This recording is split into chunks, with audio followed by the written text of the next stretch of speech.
Salam sejahtera, saya Hemanadan. Hari ini saya akan membentangkan satu kajian tinjauan bertajuk Kecerdasan Emosi dan Intelek sebagai Penentu Keberkesanan Penggunaan Teknologi dalam Kalangan Guru.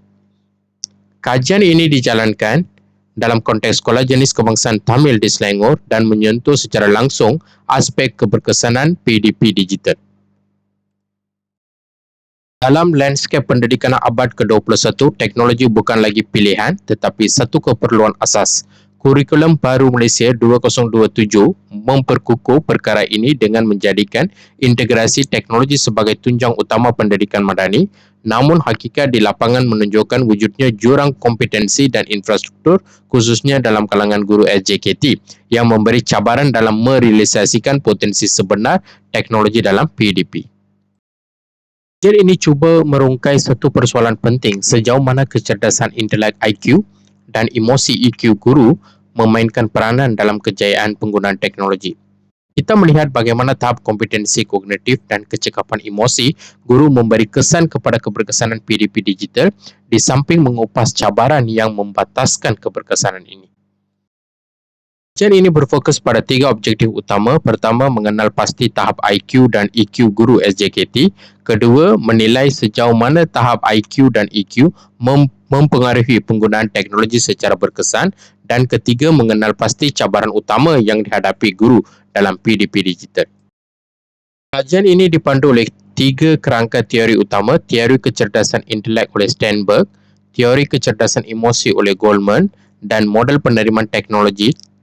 Gabungan teori ini membolehkan kita menilai bukan sahaja keupayaan kognitif dan emosi guru tetapi juga tahap penerimaan serta penggunaan teknologi dari sudut psikologi dan praktikal. Kajian ini menggunakan pendekatan kuantitatif dengan reka bentuk tinjauan kerantan lintang. Data dikumpul melalui soal selidih yang merangkumi 30 item, 20 item untuk IQ dan 10 item untuk EQ, disesuaikan daripada model Sternberg dan Goleman. Semua item merangkumi skala Likert 5 mata untuk memastikan kebolehpercayaan dan kebolehcapaian data.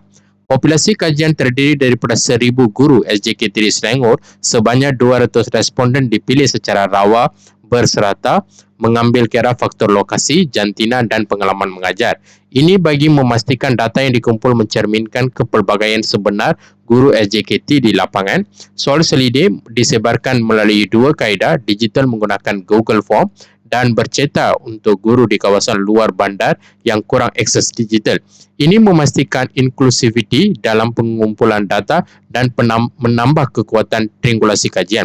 Data dianalisis menggunakan statistik deskriptif, mean, peratus dan CCNPY. Nilai kebolehpercayaan Cronbach Alpha menunjukkan tahap reliability yang tinggi, 0.84 untuk IQ dan 0.82 untuk EQ, yang membuktikan bahawa instrumen ini kukuh dan boleh dipercayai. Dapatan utama menunjukkan 72% guru berada pada tahap IQ tinggi, satu petanda positif ke arah keberkesanan teknologi.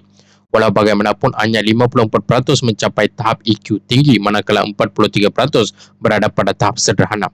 51.5% guru pula melaporkan menghadapi cabaran sederhana dalam penggunaan teknologi dengan kekangan masa, latihan dan tidak mencukupi, serta masalah akses internet dan peranti sebagai faktor utama. Hasil kajian menunjukkan bahawa IQ guru berada pada tahap tinggi bermakna mereka cekap menggunakan teknologi dan mampu menyelesaikan masalah teknikal. Namun, tahap EQ yang hanya sederhana ke tinggi menunjukkan ramai yang masih bergelut dari segi pengurusan tekanan dan komunikasi digital. Ini mengisytiharkan perlunya sokongan emosi dan latihan menyeluruh. Cabaran utama adalah faktor luaran, bukan semata-mata kemahiran guru. Maka pendekatan yang lebih sistemik perlu diwujudkan.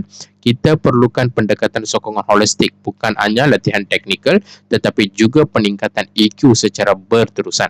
Akses kepada peranti dan internet yang berkualiti adalah kritikal. Selain itu, penubuhan komuniti pembelajaran profesional atau PLC digital boleh menjadi platform sokongan dan kolaborasi yang berterusan dalam kalangan guru. Secara keseluruhannya, guru SJKT bersedia dari segi intelek untuk mengurus PDP digital tetapi masih perlukan bimbingan emosi dan sistem sokongan organisasi. Cabaran seperti masa, latihan dan infrastruktur perlu ditangani secara menyeluruh. Gabungan IQ, EQ dan struktur organisasi yang mantap akan melahirkan keberkesanan penggunaan teknologi yang sebenar.